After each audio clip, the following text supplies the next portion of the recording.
ఇప్పుడు మనం వేరే భాష నుండి దాన్ని తెలుగుకి ట్రాన్స్లేషన్ చేసి సామాన్య భాషలో చెప్పొద్దు, మనం మాట్లాడుకునే భాషలో వినరు, చరిత్రాత్మకంగా చెప్పాలి. ఇప్పుడు చెప్పిన కవితా ధోరణిలో చెప్పాలి, సినిమా పాట ఎట్లుంటుందో అట్లా చెప్పాలి. అంటే ఇప్పుడు ఒక మామూలు గుడిని ఎవరు దర్శించుకుంటారు కానీ మామూలు ఉంటుంది. అదే ఇప్పుడు తిరుపతిని, యాదగిరిని, కాశీని ఎట్లా దర్శించుకుంటారు, చరిత్రాత్మకంగా ఉంటుంది కాబట్టి కదా, అలా చెప్పాలంటారు. అది ఎలా చెప్పాలంటే మీకు చెప్తాను, మామూలుగా చెప్పకూడదు. ఉదాహరణకి ఒక రూపాయి కలిస్తే ఎంత అవుతాయి? ఒక 1000 రూపాయలు 100 రూపాయలు అవుతాయి. కానీ 100 రూపాయలు కలిస్తే 1000 అవుతాయి. 1000 కలిస్తే 1,00,000 అవుతాయి. లక్షలు కలిస్తే అయితే 1,00,00,000 అవుతాయి. 1,00,00,000 రూపాయలలో ఎవరైనా కోటి 1 రూపాయలు, కోటి 100 రూపాయల గురించి చెప్తారా? ఉన్నాయని ఎవ్వరు చెప్పరు, కోటి అంటారు. అంతే కదా. అట్లా అన్నమాట. మీరు సామాన్య భాషను సామాన్య భాషగా చెప్పకండి, దాన్ని ఇలా అనేకాలుగా మార్చి ఆ విధంగా మాట్లాడంట. చెప్పాను కదా ఉదాహరణ. అలా మరో రకంగా మాట్లాడితే అప్పుడు జనం వింటారు అన్నట్టు. అంతేగాని నేరుగా సామాన్యంగానే మాట్లాడితే వినరు. సామాన్యంగా మాట్లాడితే 1 రూపాయి మాట్లాడినట్టు. 1 రూపాయి కాదు, అన్ని 1 రూపాయి కలిస్తే 100 అవుతాయి. 100, 1000, లక్ష అన్నీ కలిస్తే 1,00,00,000 అవుతాయి. మీరు 1,00,00,000 రూపాయలుగా ఉదాహరణిస్తూ మాట్లాడండి. అప్పుడు అది చరిత్రాత్మకంగా ఉంటుంది అన్నమాట, సినిమా పాటలాగా. మనం రోడ్డు మీద అస్తవ్యస్తంగా పోతామా? రోడ్డు మీద పోతాం కానీ చెట్లు పుట్టలు గుట్టలు పట్టి ఎట్లా పడితే అట్లా పోతామా? పోలేము కూడా, అన్ని చెట్లు గుట్టలు ఉంటాయి, అట్లుంటాయి కదా.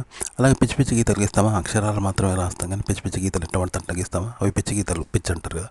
కానీ ఆ పిచ్చి గీతలు మళ్ళీ గీస్తే దానికి ఒక గుర్తింపు ఏర్పడుతుంది.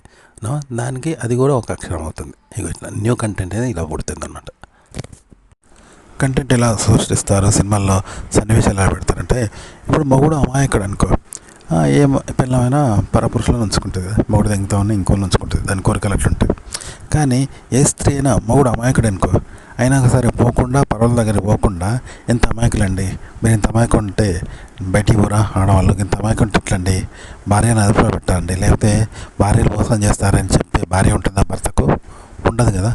అలాగే భార్య పొమ్మని ప్రోత్సహించే అమాయకుడు ఉంటాడు, భార్య అయితే అనుమానిస్తానేమో కానీ భార్య తిరిగిపోతుంది, వాడిని పట్టుకొని తిరుగుతా అంటే కూడా చూస్తూ స్వేచ్ఛ ఇస్తాడా? అనలేకపోతాడు. ఇప్పుడు చెల్లినో తల్లినో అన్నాడు కదా, తిరుగుతా అంటే అట్లా భార్యను అనలేక ఊకునే భర్త ఉంటాడా? ఉండడు. కానీ అలా ఉంటే ఎట్లుంటుంది? ప్రోత్సహించినట్టు అవుతుంది కదా.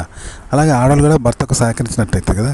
ఇట్లనే శృంగార సన్నివేశాలు కూడా ఆడవాళ్ళు బెడ్రూమ్లో ఉన్నప్పుడు మోడల్స్, సినిమా హీరోయిన్స్ ఎట్లుంటుంటే వాళ్ళ జీవితం ఎట్లుంటుందంటే పాజిటివ్ను నెగిటివ్ చేస్తున్నట్టుంటుంది. ఇప్పుడు ఒక సంసార స్త్రీకి వేషకి ఎంత తేడా ఉంటుందో తెలుసు కదా, లంజకు సంసారికి ఎంత ఉంటుందో. ఇక్కడ సంసారిని కూడా ఒక లంజంత స్వేచ్ఛగా ఉంటుంది, కానీ లంజతనం కాదు, సంసారమే లంజంత స్వేచ్ఛగా సంసారం చేస్తూ ఉంటుంది. లంజట్ల కళల్లో తెలిపోయి మగుడిని కాదనుకో ఊహలో తెలిపోద్దో, అలా సంసారి ఊహలో తెలిపోద్దు, ట్రెడిషనల్గా ఉంటుంది. ట్రెడిషనల్గా లంజతో సమానంగా ఊహలో తెలిపోతుంది, శృంగారకి వెళ్ళి తెలిపోతుంటుంది. ఇట్లా చూపెడతారంట. ఓకే, ఇక సినిమాలు చూపెట్టేది ఇట్లా ఉంటుంది సన్నివేశం. ఒక కంటెంట్ క్రియేటివిటీ ఎట్లుండాలంటే మానవాతీతంగా ఉండాలి. మానవాతీతం అంటే ఇప్పుడు విపత్తులు ఉన్నాయి కదా, సునామీ ఉండొచ్చు, వర్షం ఉండొచ్చు, తుఫాను ఉండొచ్చు, వాటిని మనిషి ఆపలేడు కదా, అవి మానవాతీతం. అలా ఉండాలి కంటెంట్. అంటే ఒక మనిషి చేయలేని విధంగా ఉండాలి, అంత గొప్పగా ఉండాలి కంటెంట్ సృష్టించడం. దాన్ని క్రియేట్ చేయడం కూడా అంతే. క్రియేట్ చేయడం, ఇప్పుడు ఒక చిత్రకారుడు బొమ్మ దిస్తాడు, అందరు దించగలుగుతారా? దించలేరు కదా. అట్లా అన్నట్టు. ఇప్పుడు ఒక పెద్ద యాక్సిడెంట్, ఇప్పుడు భూకంపం వచ్చింది, దాన్ని ఆపగలమా? లేదు. పోనీ మనం సృష్టించగలము భూకంపాన్ని? క్రియేటివిటీ కూడా అలా ఉండాలంట. రెండు మానవాతీతంగా ఉండాలి. దాని గురించి మళ్ళీ మనం చెప్పాలి. అంటే ఇప్పుడు ఒక వైద్యశాస్త్రం ఎవడో మందులు కనిపెడతాడు, దానికి వైద్యం చదువుకొని మనం ట్రీట్మెంట్ ఇస్తాం కదా జబ్బులకు. అట్లా అంటే ఇప్పుడు జబ్బులు వస్తున్నాయి, జబ్బులు మానవాతీతం కదా. మనము తెలుసా, కొన్ని జబ్బులకు మందులు ఏం జబ్బులు వస్తున్నాయి, అయితే దానికి కూడా మందు కనిపెట్టాడు చూసినావా? అది అందరు కనిపెడతారా? ఎవడు కనిపెట్టాడు చూసినావా? ఇప్పుడు షుగర్ ఉన్నది, బీపీ ఉన్నది, వాటికి మందులు చూసినావా? వాటికి కూడా మందు కనిపెడుతుంటుంది. అది మానవాతీతం కదా, ఎవరు చేయింది ఒకటి చేసినంటే గ్రేట్. అలాగే షుగర్, బీపీ కొన్ని మానవాతీతంగా వచ్చే జబ్బులు ఉంటాయి కదా, అవి కూడా మానవాతీతం. ఇట్లనే కంటెంట్ అనేది మానవాతీతం, దాన్ని క్రియేట్ చేయడం కూడా మానవాతీతంగా చేయాలి. ఆ రెండు చేసిన తర్వాత వాటి గురించి ఒకటి చెప్పాలి, వ్యాఖ్యాత, మనలాంటి వ్యాఖ్యాతగా మళ్ళీ మనమే చెప్పాలంటారు. ఇదన్నట్టు కంటెంట్ చెప్పడం అంటే. కంటెంట్ ఎలా చెప్పాలంటే, ఒక 2 అద్దాలలో పులి ఉన్నాయనుకో, పులి అద్దంలో ఉన్న పులిని చూసి ఈ పులి షేక్ అవుతుందా, ఈ పులి షేక్ అవుతుందా, అద్దంలో పులి షేక్ అవుతుందా, ఒకదాన్ని చూసి ఒకటి అరుచుకుంటా అంటే అట్లని పేరనమాట. అట్లా చెప్పేవాడు కంటెంట్ అని అలాంటి 2 పులులు ఉంటాయి. ఆ కంటెంట్లోని పులి అరుస్తూ ఉంటే ఈ చెప్పేవాడు పులి అయితే వీడు అట్లా అవుతుందా, లేకుంటే వీడు ఇట్లా షేక్ అవుతా అంటే ఆ కంటెంట్లో ఉన్న పులి షేక్ అవుతుందా అనేది తెలియదు ఉంటుంది. మ్యాజికల్గా ఉండాలి. కంటెంట్ క్రియేట్ చేయడమైనా, జనంతో మాట్లాడమైనా, కంటెంట్ అయినా ఇలాగే చెప్పాలి, ఇలాగే మాట్లాడాలి, కెమెరా ముందు ఇలాగే క్రియేట్ చేయాలి. ఇప్పుడు టీవీలో వార్తలు వస్తాయి కదా, అనేక వార్తలు వస్తాయి, అవన్నీ అదే ఉద్దేశంతో రాస్తారా? రారు కదా.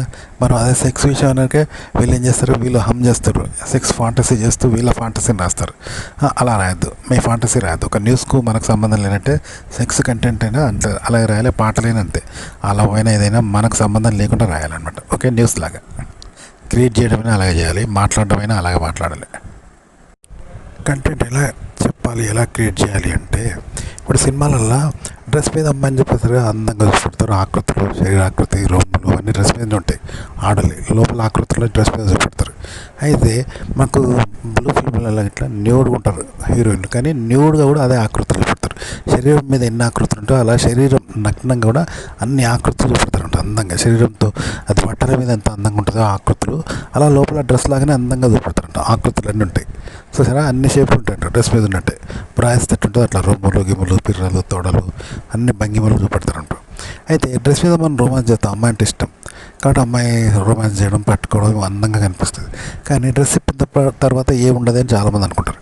కానీ ఇక్కడ ఏంటంటే సినిమాల్లో కానీ మోడల్స్ కానీ డ్రెస్ ఇప్పిన తర్వాత కూడా నగ్నత్వంలో కూడా ఈ డ్రెస్ మీద లాగానే చూపెడతారు. ఆకృతులు, అందాలు అవన్నీ షేప్స్ అందంగా చూపెడతారు శరీరాన్ని డ్రెస్ మీద లాగానే.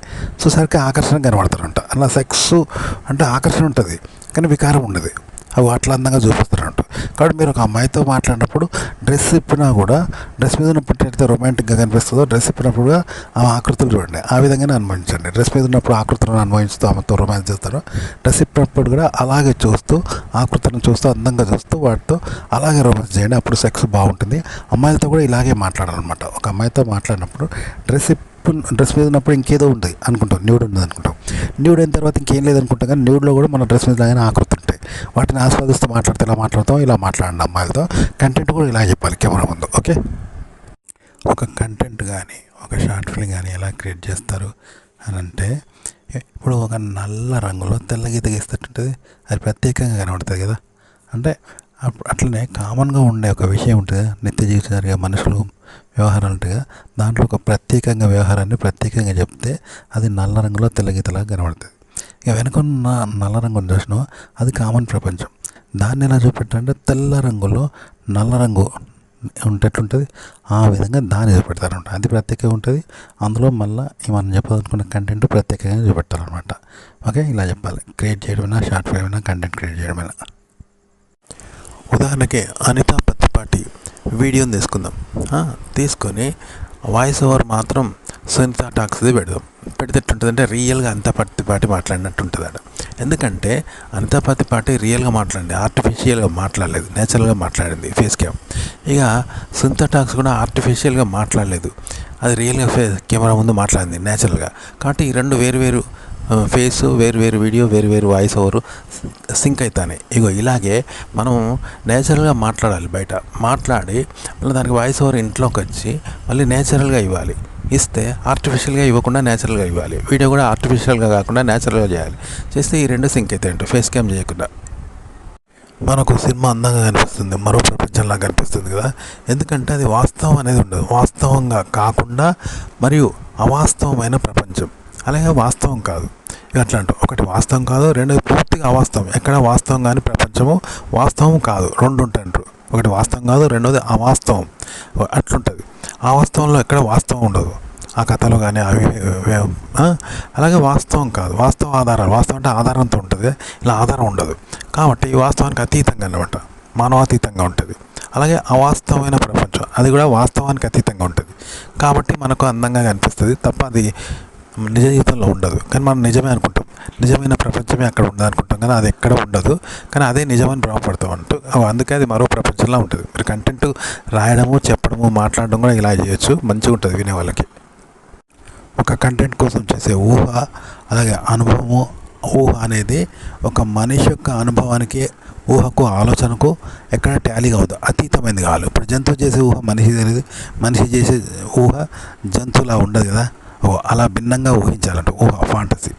దాన్ని భిన్నంగానే చెప్పాలి మళ్ళీ. అలాగే అదనమాట కంటెంట్ క్రియేట్ చేయడము అంటే.